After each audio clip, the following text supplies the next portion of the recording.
But they do, and credit to Mike Tomlin for doing that. I'm not trying to discredit Mike Tomlin, all right? But I do want to bring up an interesting point if you think about this, okay? Mike McCarthy and Mike Tomlin, in terms of the grand scheme of their careers, are kind of similar, right?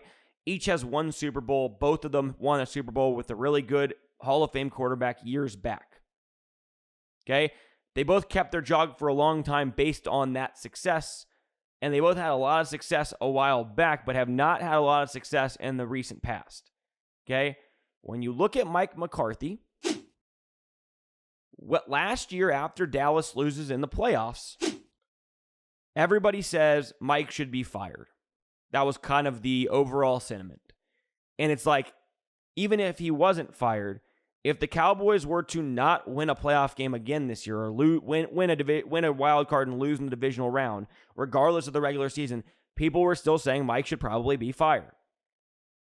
Mike Tomlin, on the other hand, going into this year, everybody wants to praise for continuing to have winning season after winning season and never have a losing season, and continuing to, quote unquote, maximize the potential of his team. But here's the reality. Mike Tomlin in the last 3 seasons is 28-25-1 in the regular season.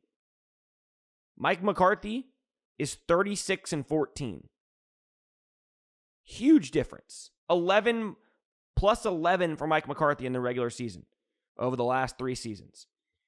Mike Tomlin, you might say, well, yeah, but he does it in the playoffs. Mike Tomlin hadn't won a playoff game since 2016. He's 0-3 in the playoffs in that span. They've missed the playoffs 0-4 and missed the playoffs every other year in that span. 0-2 in the last 3 years. Made it and lost in the first round 2 of the years, didn't make it the other year. Mike McCarthy in the playoffs, 1-2 in those 2 years. 1-3. So you look at these teams, these 2 teams. Dallas has been much better than Pittsburgh the last couple years. Now, I guess you could argue that Pittsburgh's talent level is lower than Dallas, but not on the defensive side of the ball.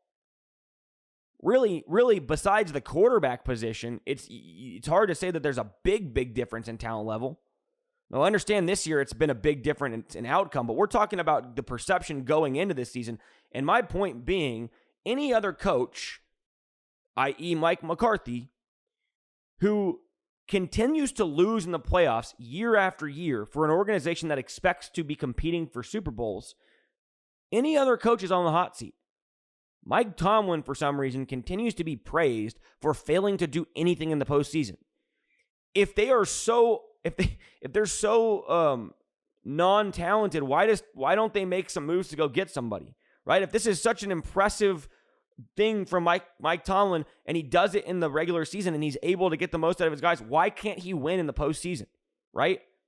0 playoff wins in 8 years? Really? Does this team really look like a team that's going to win in the playoffs? I don't know. I'd be surprised. I'd be surprised if they won a playoff game. Maybe one. I just think Mike Tomlin, and he does do a really good job motivating his guys. And that defense is really, really solid this year. But I think Mike Tomlin gets too much credit based on outside perception of their roster, when in reality, any other coach who continued to lose like that in the playoffs and not have any success in the postseason would likely be on the hot seat or have already been fired. That's my problem with Mike Tomlin.